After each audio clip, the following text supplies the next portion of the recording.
क्या स्माइलोडॉन जो कि 10,000 ईयर्स पहले एक्सटिंक्ट हो गए थे वो आज भी कहीं पर जिंदा हो सकते हैं? क्या ये स्कॉटलैंड के नदियों में देखा गया मॉन्स्टर सच में एक प्लीसियोसॉर है?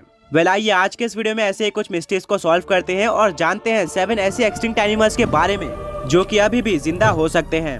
नंबर 1, स्माइलोडॉन।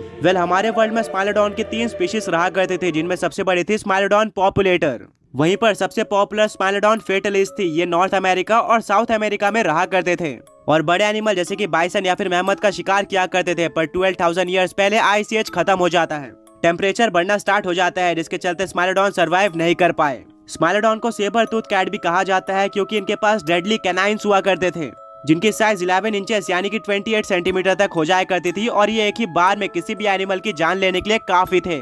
स्माइलोडॉन पॉपुलेटर का वेट 400 केजी तक हो जाया करता था। मॉडर्न डे कैट जैसे कि लायन या फिर टाइगर अपने शिकार का काफी दूरी तक पीछा करते हैं और फिर उनको कैच करते हैं, पर स्माइलोडॉन अलग थे। ये एम्बुश शिकारी थे, यानी कि अचानक से अपने शिकार के ऊपर हमला कर दिया करते थे एंड अपने ताकतवर पैर और बड़े दांत का यूज करके वहीं पर शिकार को मार दिया करते थे।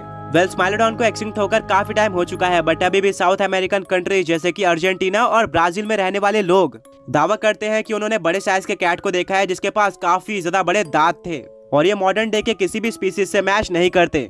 सेंट्रल अमेरिका के घने जंगलों में रहने वाले ट्राइब्स भी ये दावा करते हैं कि उन्होंने एक काफी बड़े कैट को देखा है जिसके पास सेबर लाइक कैनाइन्स थे। अमेज़न रेन फॉरेस्ट एक काफी बड़ा जंगल है जिसको आज तक पूरी तरह से एक्सप्लोर नहीं किया गया है एंड आए दिन यहाँ पर नई स्पीशीज मिलती रहती हैं, तो पॉसिबल है कि यहाँ पर स्माइलोडॉन अभी भी जिंदा हो सकते हैं, बस वो हमारी नजरों के सामने आना पसंद नहीं करते। नंबर 2, मोआ। मोआ बड़े साइज के बर्ड थे जिनका साइज 12 फीट यानी कि इंसानों से डबल हुआ करता था। वहीं पर इनका वेट 250 केजी तक हो जाया करता था। ये न्यूजीलैंड में पाए जाते थे।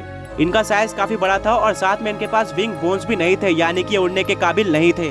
साइंटिस्ट का मानना है कि मोआ बर्ड 1300 से 1400 एडी के बीच में एक्सटिंक्ट हो गए थे। मोआ बर्ड हर्बीवोर्स थे, यानी कि ये न्यूजीलैंड के प्लांट से लीव्स और फ्रूट्स खाया करते थे।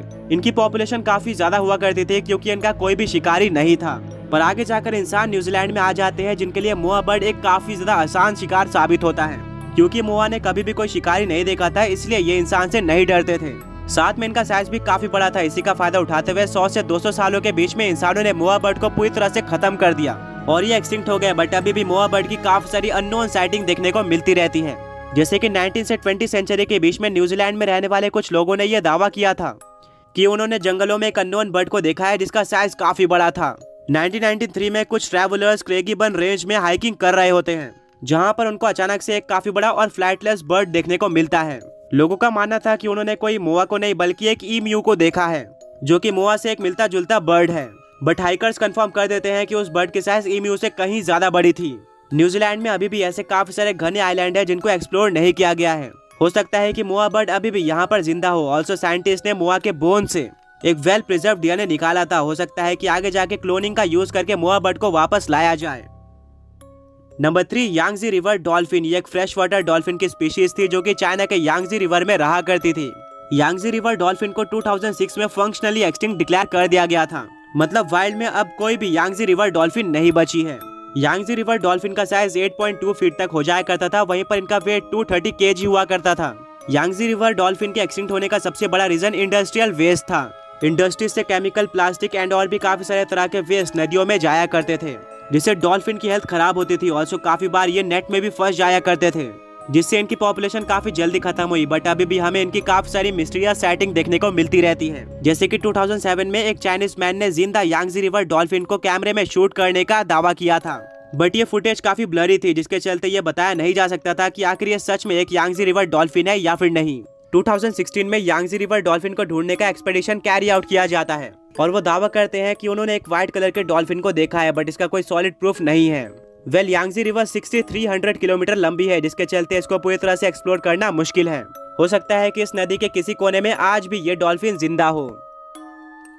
नंबर 4, प्लीसियोसॉर। ये एक बड़ा रेप्टाइल था जो कि 66 मिलियन ईयर्स पहले प्री हिस्टोरिक समुद्रों में रहा करता था। प्लीसियोसॉर की साइज 49 फीट तक हो जाया करते थे। वहीं पर इनका वेट 1000 केजी तक हुआ करता था। इनका गला काफी लंबा हुआ करता था। वहीं पर इनके दांत काफी नुकीले थे।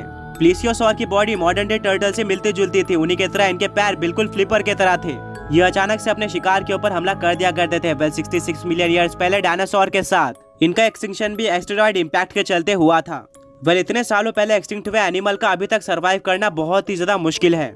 बट हम ये भी नहीं भूल सकते कि 80% ओशियन को अभी भी एक्सप्लोर नहीं किया गया है। इसका सबसे बेस्ट एग्जाम्पल सीलोकैंथ है, जो कि एक डीप सी फिश है। ऐसा माना जाता है कि ये 66 मिलियन ईयर्स पहले डायनासोर्स के साथ एक्सटिंक्ट हो गए थे, पर 1938 में इनको जिंदा पाया जाता है और ये रीडिस्कवर हो जाते हैं।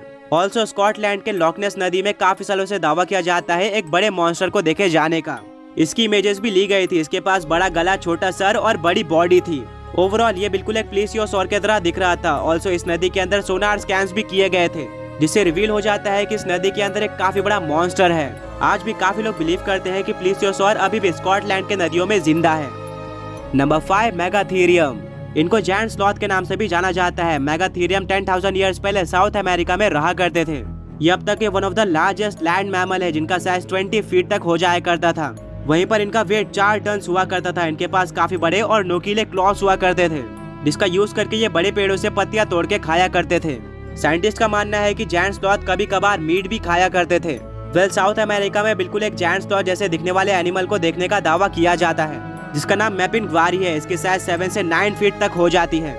इसके पूरे बॉडी पर फर होते हैं, साथ में इसके क्लॉस काफी लंबे होते हैं, जिनका यूज करके ये शिकार करते हैं या फिर पेड़ तक तोड़ देते हैं। कुछ लोगों का मानना है कि मैपिन ग्वारी के पास सिर्फ एक ही आंख है और इसका मुंह इसके पेट पर है। इसकी स्मेल काफी खराब होती है। ओवरऑल इसके फीचर्स मेगाथीरियम से काफी सिमिलर हैं। ये काफी स्लो चलता है। काफी सारे हंटर्स ने इनको देखे जाने का दावा किया है। पॉसिबल है कि ये मेगाथीरियम हो सकते हैं। Number 6, Steller sea cow. ये खरबीवोर मरीन मैमल है, जिसका साइज 30 फीट तक हो जाया करता था। वहीं पर इनका वेट 8 से 10 टन हुआ करता था। अपने इसी बड़े साइज के चलते ये काफी स्लो मूव किया करते थे। इनको सबसे पहली बार 1741 में देखा गया था एंड अगले 27 ईयर्स के अंदर इंसानों ने इनको हंट करके पूरी तरह से खत्म कर दिया। 1962 में एक रशियन ने एक मैनिटी जैसे बड़े क्रिएचर को देखे जाने का दावा किया था, जो कि बेरिंग सी में घूम रहे थी, वही जगह जहां पर कभी स्टेलर सी काउ घूमा करते थे। 2006 में एक फिशरमैन के ग्रुप ने एक काफी बड़े मैमल को देखे जाने का दावा किया था। उनका मानना है कि ऐसा कोई क्रिएचर उन्होंने कभी भी नहीं देखा था। तो हाँ, हो सकता है कि स्टेलर सी काउ अभी भी जिंदा हो, बट उन्होंने इंसानों से छुपना सीख लिया हो। Number 7, pterosaur. ये एक प्री हिस्टोरिक फ्लाइंग रेप्टाइल थे, जो कि 228 से 66 मिलियन ईयर्स पहले हमारे वर्ल्ड में रहा करते थे। ये सबसे पहले उड़ने वाले वर्टिब्रेट थे। एक तरफ डायनासोर जमीन पर रूल किया करते थे, दूसरी तरफ टेरोसॉर आसमान में डोमिनेट करते थे। अनफॉर्चुनेटली 66 मिलियन ईयर्स पहले एस्टेरॉयड इंपैक्ट के चलते डायनासोर के साथ इनका भी एक्सटिंक्शन हो गया। टेरोसॉर साइज में काफी बड़े हुआ करते थे। इनका विंग स्पैन 36 फीट तक हो जाया करता था। इनकी हड्डियां खोखली हुआ करती थी ताकि अच्छी तरीके से उड़ पाए। बिल्कुल बर्ड्स की तरह इनके पास बीक हुआ करती थी, बट सबसे इंटरेस्टिंग चीज यह है कि उसमें दांत मौजूद थे।